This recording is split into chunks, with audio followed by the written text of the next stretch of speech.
नमस्कार दोस्तों, आज मैं आपकी मुलाकात कराने वाला हूं शासकीय आयुर्वेद कॉलेज रीवा में प्राचार्य के पद पर पदस्थ डॉक्टर दीपक कुलश्रेष्ठ सर से। तो सर, सबसे पहले मैं आपसे आपकी क्वालिफिकेशन के बारे में पूछूंगा। आप कहां से हैं और आपकी प्राथमिक शिक्षा कहां की रही? मैं doctor Deepak Kulshreshtha, principal government Ayurveda college Rewa. हम लोग रहने वाले ग्वालियर के हैं। मेरी प्राथमिक शिक्षा ग्वालियर से प्रारंभ हुई।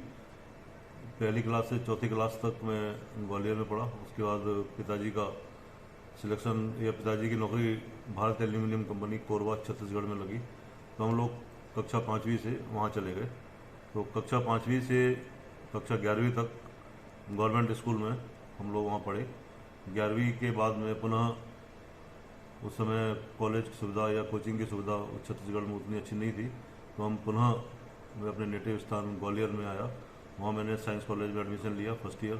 उसमें पीएमटी के लिए क्वालिफिकेशन जो बीएससी फर्स्ट ईयर हुआ करती थी, तो बीएससी फर्स्ट ईयर में मैंने एडमिशन लिया और साथ साथ कोचिंग भी प्रारंभ करी। फर्स्ट ईयर में मेरा कहीं सिलेक्शन नहीं हुआ। सेकंड ईयर में पुनः मैंने पीएमटी दी, और उस समय आयुर्वेदिक में भी पीएमटी से ही के थ्रू ही सिलेक्शन होता था। तो मेरा एमबीबीएस में सिलेक्शन नहीं हुआ, मेरा बीएमएस में सिलेक्शन हुआ रायपुर शासकीय आयुर्वेद महाविद्यालय रायपुर के लिए। तो मैंने रायपुर में एडमिशन लिया और 93 में मैंने बीएमएस शासकीय आयुर्वेद महाविद्यालय रायपुर से पास आउट हुआ। उसके बाद 6 महीने का एक इंटर्नशिप या हाउस जॉब होता है, मैंने वहाँ किया। उसके बाद जुलाई 93 में मेरा सिलेक्शन गुजरात आयुर्वेद यूनिवर्सिटी में, जो कि इंटरनेशनल यूनिवर्सिटी है, वहाँ से मुझे एमडी करने के लिए प्रथम स्थान, मैंने वहाँ के एंट्रेंस होता था, ऑल इंडिया एंट्रेंस टेस्ट होता था, वहाँ मैंने प्रथम स्थान प्राप्त किया था, फर्स्ट पोजीशन। और मैंने वहाँ से फिर 3 साल पोस्ट ग्रेजुएशन आयुर्वेदिक में किया। सर, जैसे कि आपकी 5वीं से लेकर 11वीं तक की पढ़ाई शासकीय स्कूल में हुई, तो ऐसा मानते हैं आज के पेरेंट्स कि शासकीय स्कूलों में पढ़ाई नहीं होती। तब पढ़ाई का स्तर शासकीय स्कूलों में क्या था?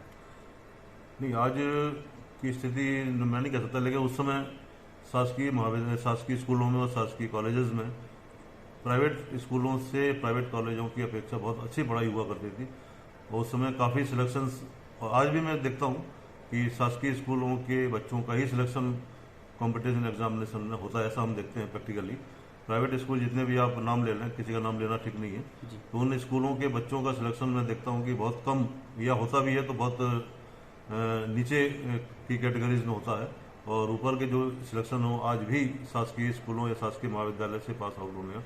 उस समय अच्छी पढ़ाई होती थी स्कूलों में, कॉलेजेस में भी, स्कूलों में अच्छी पढ़ाई होती थी। केवल पेरेंट्स के एक दिमाग का भ्रम है कि शासकीय स्कूलों में पढ़ाई नहीं होती, वहाँ भी अच्छी पढ़ाई होती है, अच्छे टीचर हैं। बिल्कुल बिल्कुल, ये बिल्कुल भ्रम की स्थिति आज भी बनी हुई है जी। कि प्राइवेट स्कूलों में अच्छी पढ़ाई होती है, जबकि प्राइवेट स्कूलों में पढ़ाई से ज़्यादा दूसरी एक्टिविटीज़ पर ज़्यादा ध्यान देते हैं। सर, जैसा कि आपका बीएमएस में चयन हुआ था, एमबीबीएस में नहीं हुआ था, तो इसका आपको मलाल रहा कि एमबीबीएस नहीं हो पाया? नहीं, ये बात सही है कि पहली चॉइस उस समय भी एमबीबीएस हुआ करती थी, सेकंड चॉइस हम लोग बीएमएस देते थे। लेकिन ये बात भी सही है कि सिलेक्शन होने के बाद हमने पूरे मन से, मतलब ये बिल्कुल भी मलाल नहीं आया मेरे दिमाग में कि आजकल कुछ बच्चे ऐसे होते हैं जिनको डिप्रेशन में आ जाते हैं कि अरे मेरा एमबीबीएस में नहीं हुआ, आयुर्वेदिक में सिलेक्शन हो गया। तो ऐसा डिप्रेशन की ऐसी कोई भावना नहीं थी, ना कोई मलाल था। बिल्कुल हम लोगों ने पूरे तन मन से हमने पढ़ाई करी और आज हम आपके सामने उपस्थित हैं। सर, आपको किस तरह की चुनौतियों का सामना करना पड़ा अपनी पढ़ाई के दौरान? आर्थिक, सामाजिक, या किस प्रकार की चुनौतियाँ आई? आर्थिक स्थिति की बात सही है कि पिताजी एक छोटी पोस्ट पर कार्य करते थे, भारत एल्यूमिनियम कंपनी में एक क्रेन प्लांट के अंदर एक क्रेन चलती ऊपर, वो क्रेन के ऑपरेटर थे और हम लोग 3 भाई थे। तो आर्थिक स्थिति बहुत अच्छी नहीं थी, लेकिन फिर भी उन्होंने अपने बलबूते पर हम लोगों को पढ़ाया, मुझे पढ़ाया और भाइयों को भी पढ़ाया। और आर्थिक स्थिति कमज़ोर होने के कारण ही हम लोगों ने दूसरे जो हमारे शौक थे वो शौक हम लोग पूरे नहीं कर पाए थे। जैसे मुझे ड्राइंग का बहुत अच्छा शौक था, म्यूज़िक का शौक था, लेकिन उसकी कोचिंग या शिक्षा दीक्षा हम लोग नहीं ले पाए थे। और पढ़ाई में भी हम लोग हॉस्टल में ही रह के हमने पढ़ाई करी है। बीएमएस में भी हॉस्टल में रहे, एमडी के दौरान भी हम लोग हॉस्टल में रहे। हॉस्टल में रहते हुए भी हम लोग एमडी के तक मैंने साइकिल का इस्तेमाल किया। एमडी में थे हम लोग, दूसरी जगह भी कई नर्सिंग होम्स वगैरह में काम करने या सीखने जाते थे, तो नर्सिंग साइकिल ही हम लोगों ने सेकंड हैंड साइकिल वहाँ ली और साइकिल से ही पूरा हम लोगों ने कार्य किया। कोचिंग ठीक करते थे, लेकिन बीएमएस के दौरान हम लोगों ने पढ़ाई भी, हमारा जो रूम पार्टनर थे हमारे और भी जो सहपाठी थे, हम लोगों ने किताब भी शेयर करके किताबों से पढ़ाई की। मैंने जैसे किसी ईयर में मैंने 5 सब्जेक्ट हुआ करते थे या 10 किताबें लगनी होती थी, तो 5 किताबें मैं खरीदता था, 5 किताबें दूसरे लोग खरीदते थे, तो हम लोग आपस में एक्सचेंज करके पढ़ाई इस प्रकार से करते थे। बहुत अच्छी स्थिति नहीं थी हम लोगों की। सर तब के आयुर्वेद के कॉलेज में जो पढ़ाई का स्तर था और आज की जो पढ़ाई का स्तर है, दोनों में आप क्या अंतर मानते हैं? तब ज़्यादा अच्छा था या आज ज़्यादा अच्छा है? नहीं, बात सही है, आज मैं प्रिंसिपल हूँ जरूर, लेकिन पढ़ाई का स्तर मैं ये देख रहा हूँ कि पढ़ाई का स्तर पहले से डाउन हुआ है।